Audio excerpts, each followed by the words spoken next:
The Marble Child by Edith Nesbit.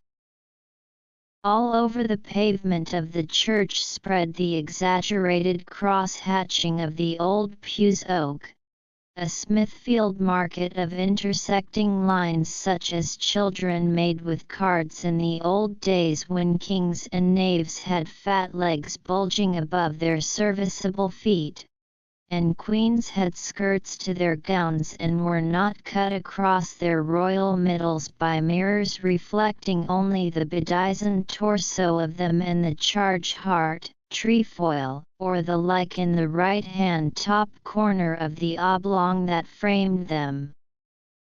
The pew had qualities: tall fat hassocks, red cushions, a comparative seclusion, and, in the case of the affluent, red curtains drawn at sermon time.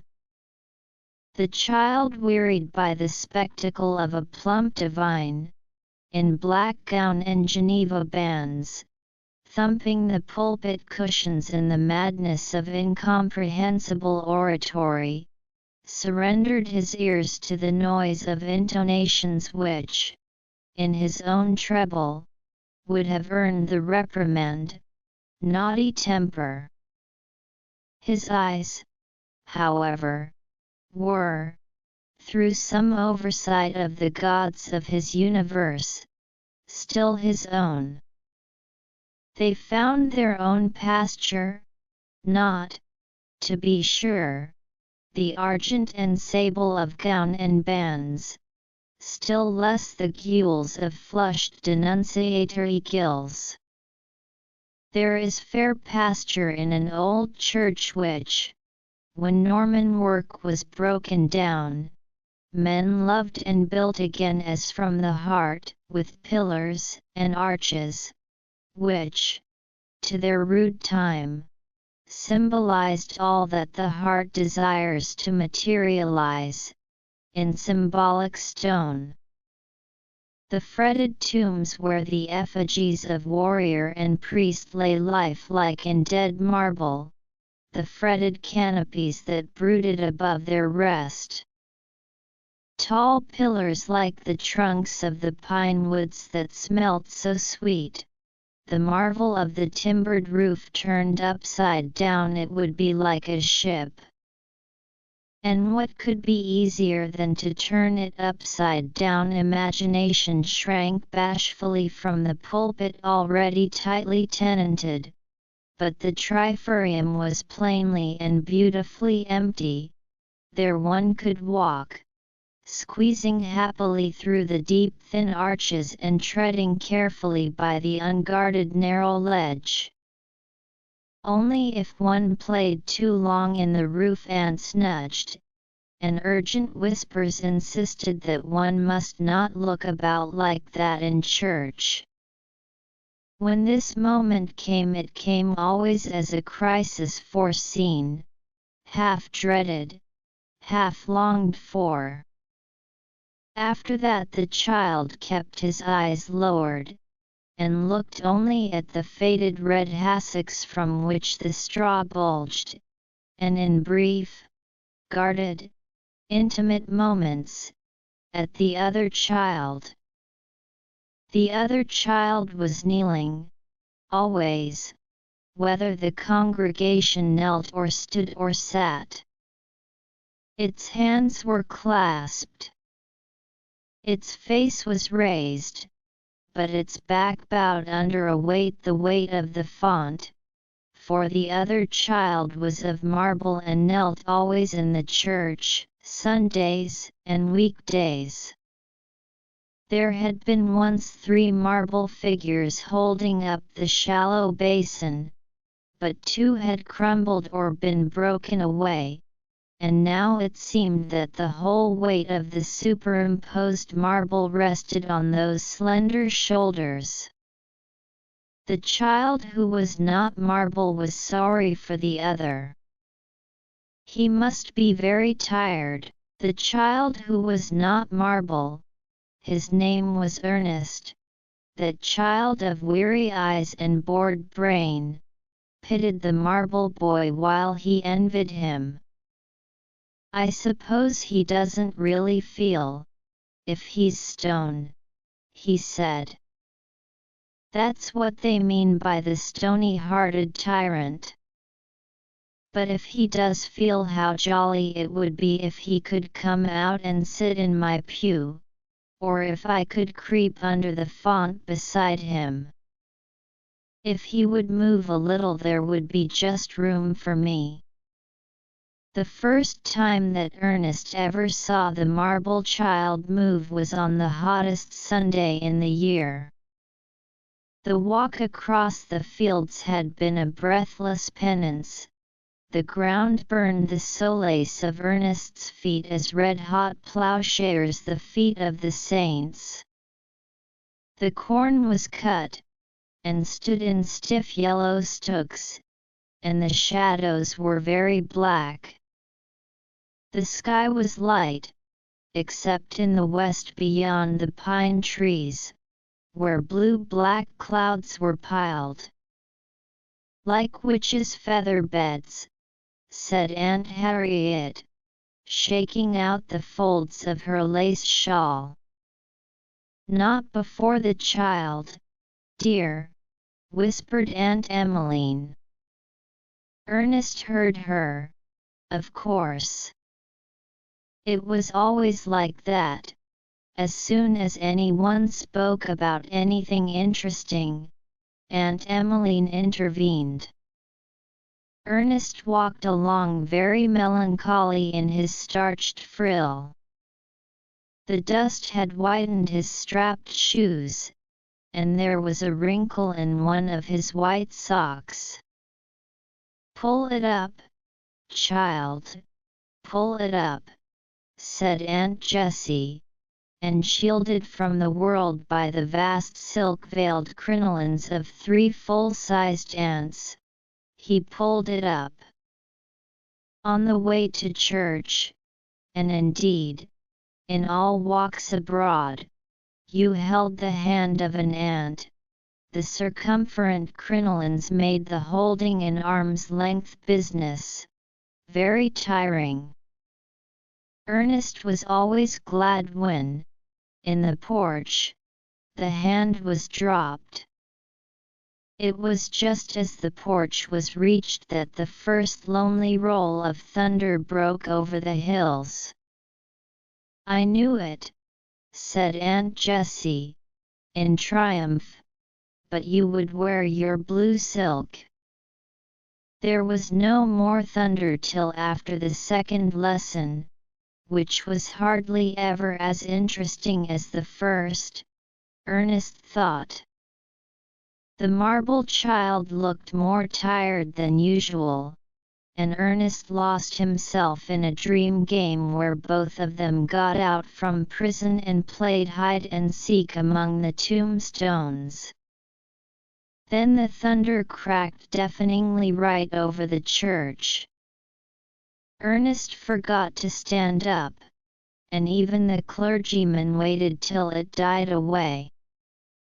It was a most exciting service, well worth coming to church for, and afterwards people crowded in the wide porch and wondered whether it would clear, and wished they had brought their umbrellas.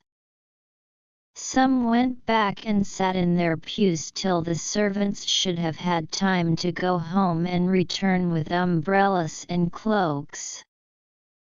The more impetuous made clumsy rushes between the showers, bonnets bent, skirts held well up.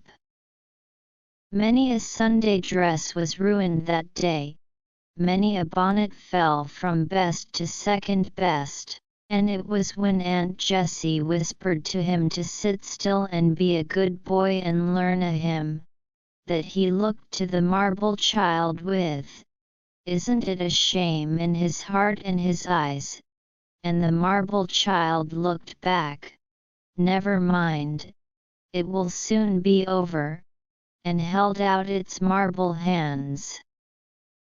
Ernest saw them come toward him, reaching well beyond the rim of the basin under which they had always, till now, stayed. "Oh," said Ernest, quite out loud, and, dropping the hymn book, held out his hands, or began to hold them out. For before he had done more than sketch the gesture, he remembered that marble does not move and that one must not be silly.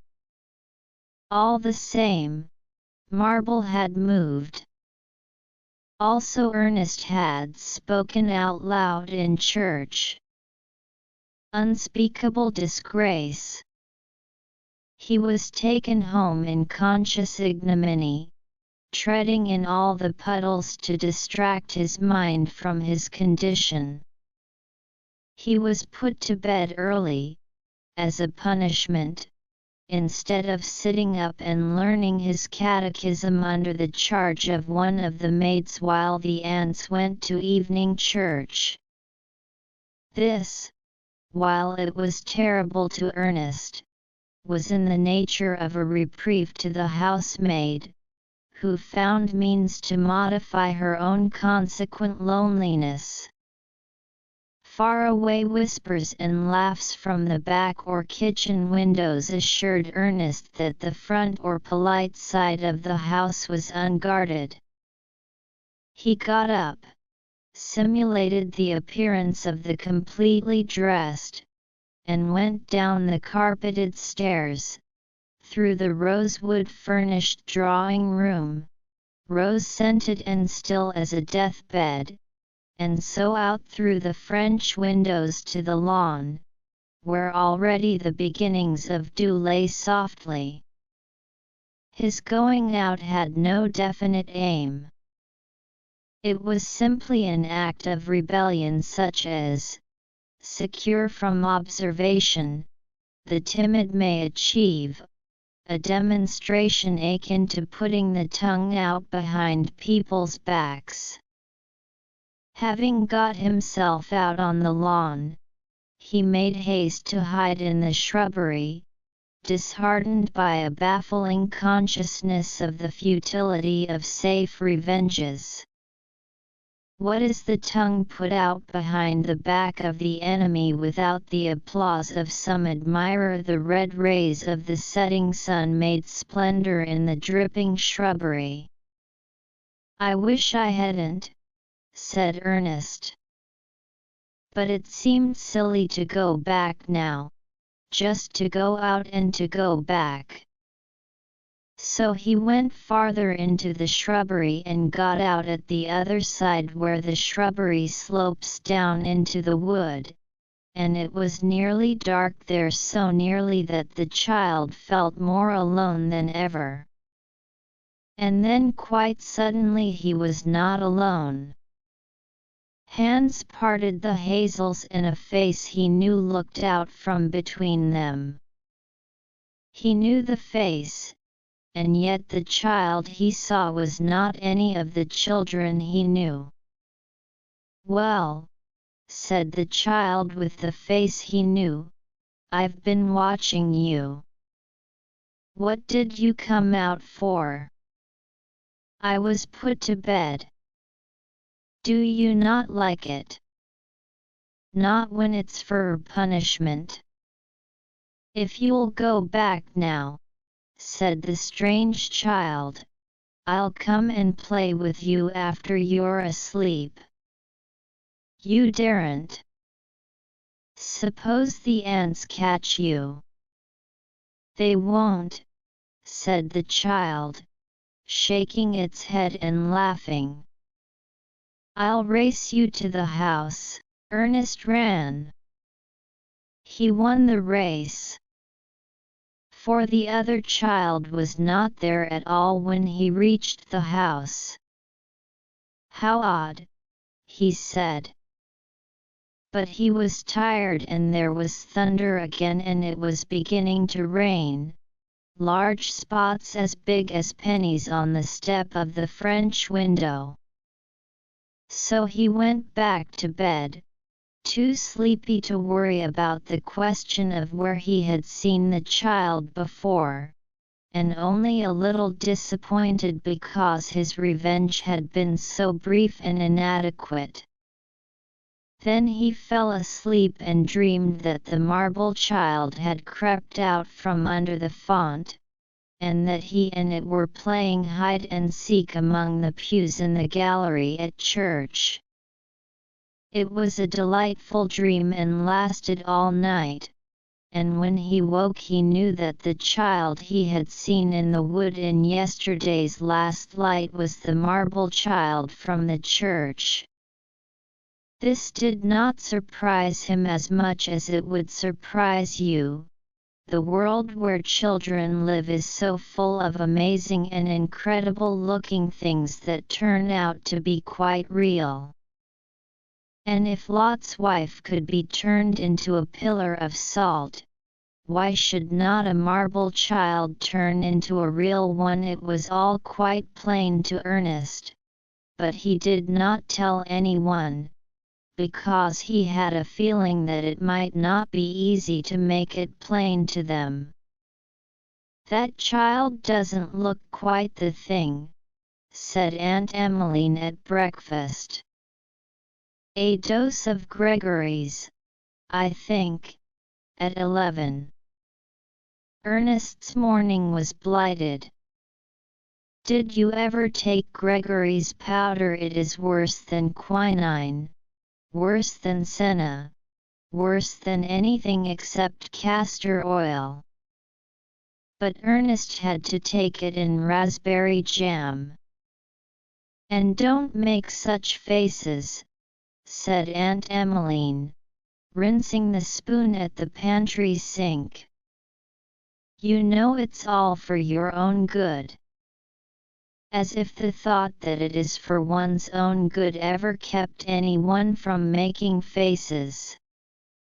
The aunts were kind in their grown-up crinolined way. But Ernest wanted someone to play with. Every night in his dreams he played with the marble child. And at church on Sunday the marble child still held out its hands, farther than before. "Come along then," Ernest said to it, in that voice with which heart speaks to heart. "Come and sit with me behind the red curtains. Come." The marble child did not look at him. Its head seemed to be bent farther forward than ever before. When it came to the second hymn Ernest had an inspiration. All the rest of the churchful, sleepy, and suitable, were singing, "The roseate hues of early dawn, the brightness of the day, the crimson of the sunset sky, how fast they fade away." Ernest turned his head towards the marble child and softly mouthed, "You could hardly call it singing. The rosy hues of early dawn, the brightness of the day, come out, come out, come out, come out, come out with me and play." And he pictured the rapture of that moment when the marble child should respond to this appeal, creep out from under the font, and come and sit beside him on the red cushions beyond the red curtains. The aunts would not see, of course. They never saw the things that mattered. No one would see except Ernest. He looked hard at the marble child. "You must come out," he said, and again, "You must come, you must." And the marble child did come. It crept out and came to sit by him, holding his hand.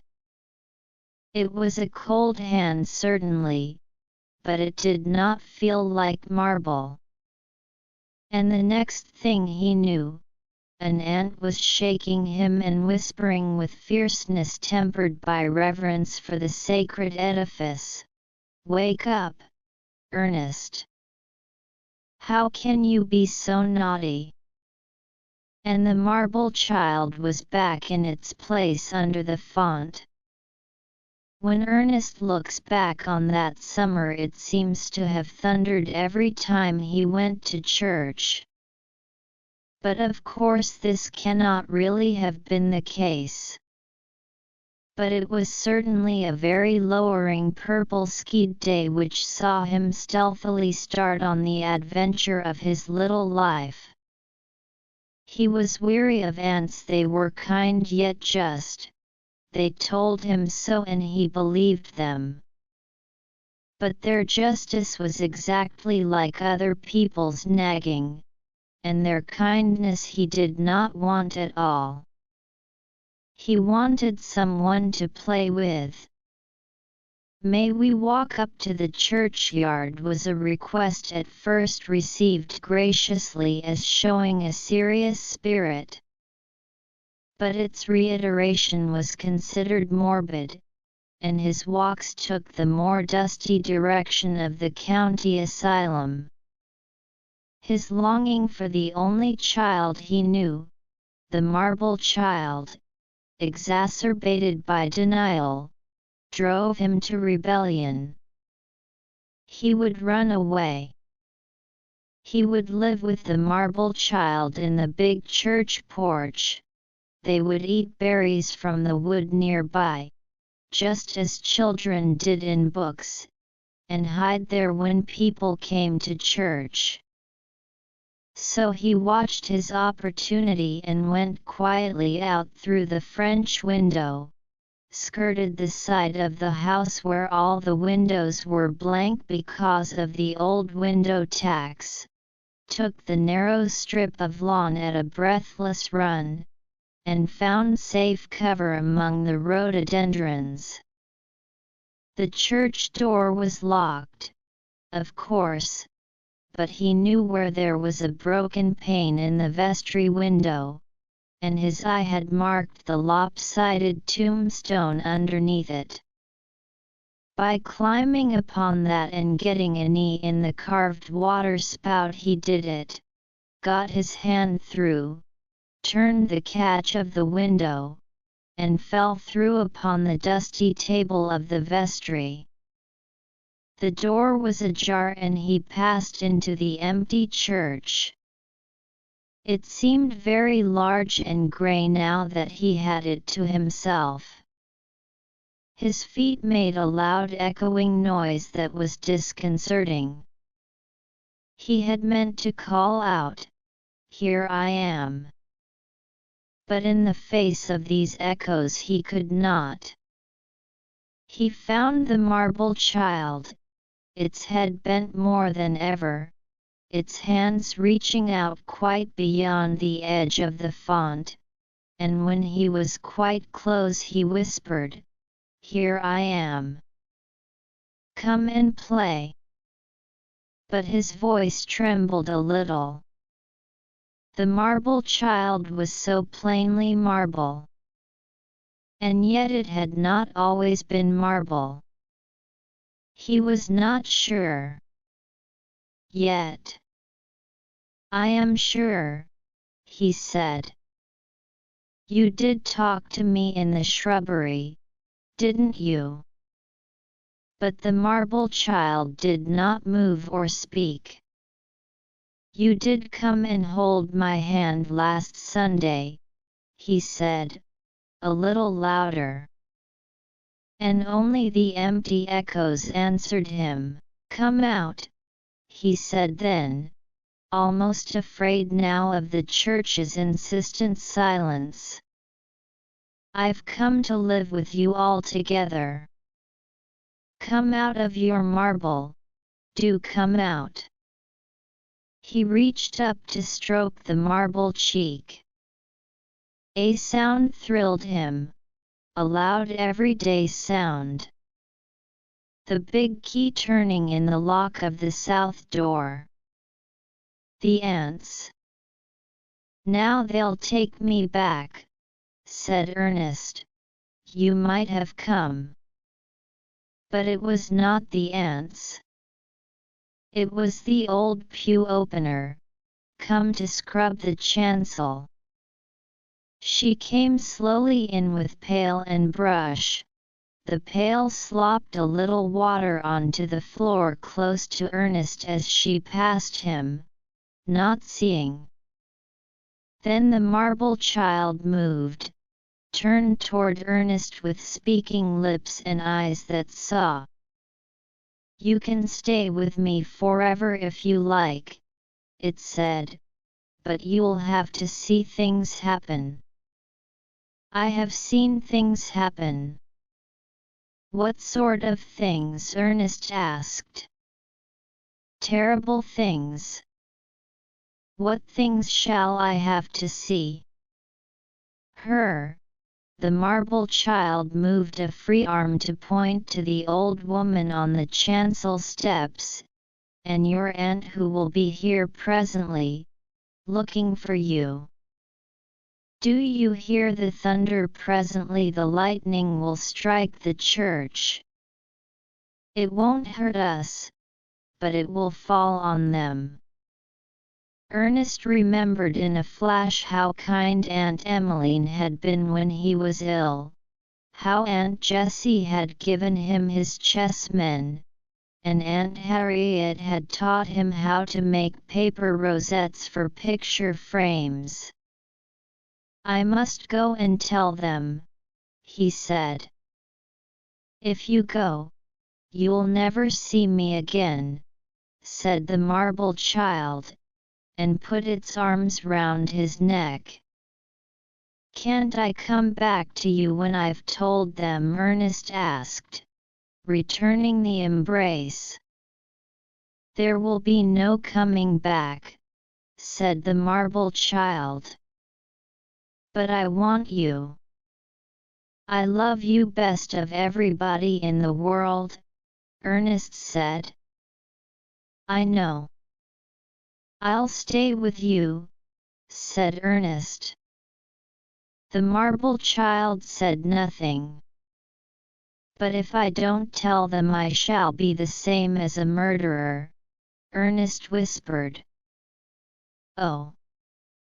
Let me go, and come back to you. I shall not be here." "But I must go." "I must," said Ernest, torn between love and duty. "Yes, and I shan't have you any more," the living child urged. "You'll have me in your heart," said the marble child. "That's where I want to be. That's my real home." They kissed each other again. It was certainly a direct providence, Aunt Emmeline used to say in later years to really sympathetic friends, that I thought of going up to the church when I did. Otherwise nothing could have saved dear Ernest. He was terrified, quite crazy with fright, poor child, and he rushed out at me from behind our pew shouting, "Come away! Come away! Auntie! Come away!" and dragged me out. Mrs. Meadows providentially followed, to see what it was all about, and the next thing was the catastrophe. The church was struck by a thunderbolt, was it not? The sympathetic friend asks. It was indeed a deafening crash, my dear, and then the church slowly crumbled before our eyes. The south wall broke like a slice of cake when you break it across, and the noise and the dust. Mrs. Meadows never had her hearing again, poor thing, and her mind was a little affected too. I became unconscious, and Ernest, well, it was altogether too much for the child. He lay between life and death for weeks. Shock to the system, the physician said. He had been rather run down before. We had to get a little cousin to come and live with us afterwards.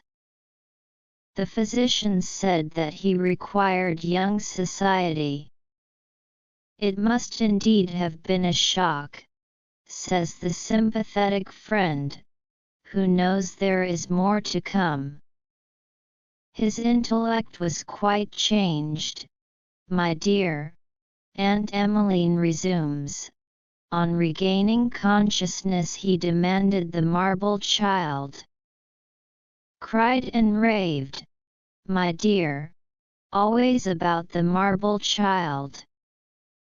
It appeared he had had fancies about one of the little angels that supported the old font, not the present font, my dear.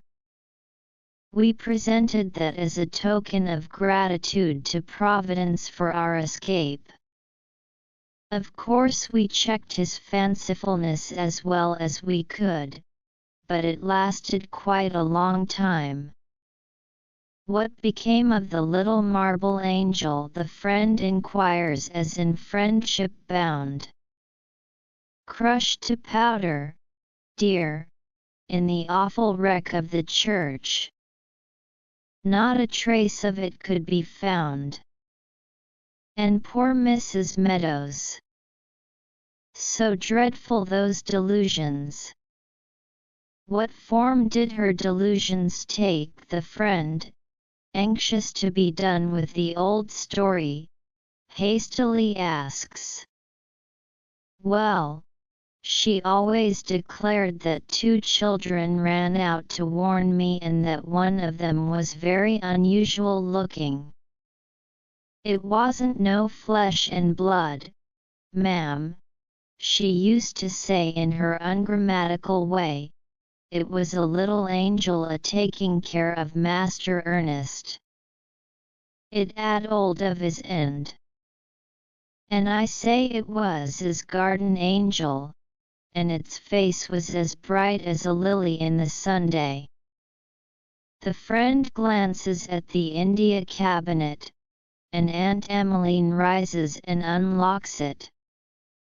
Ernest must have been behaving in a very naughty and destructive way in the church, but the physician said he was not quite himself probably, for when they got him home and undressed him they found this in his hand.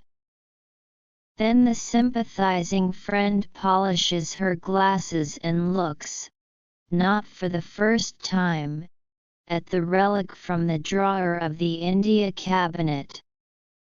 It is a white marble finger. Thus flow the reminiscences of Aunt Emmeline. The memories of Ernest run as this tale runs. The end. Subscribe to my channel to receive notifications of new audiobooks. If you liked the material, you can give it a thumbs up.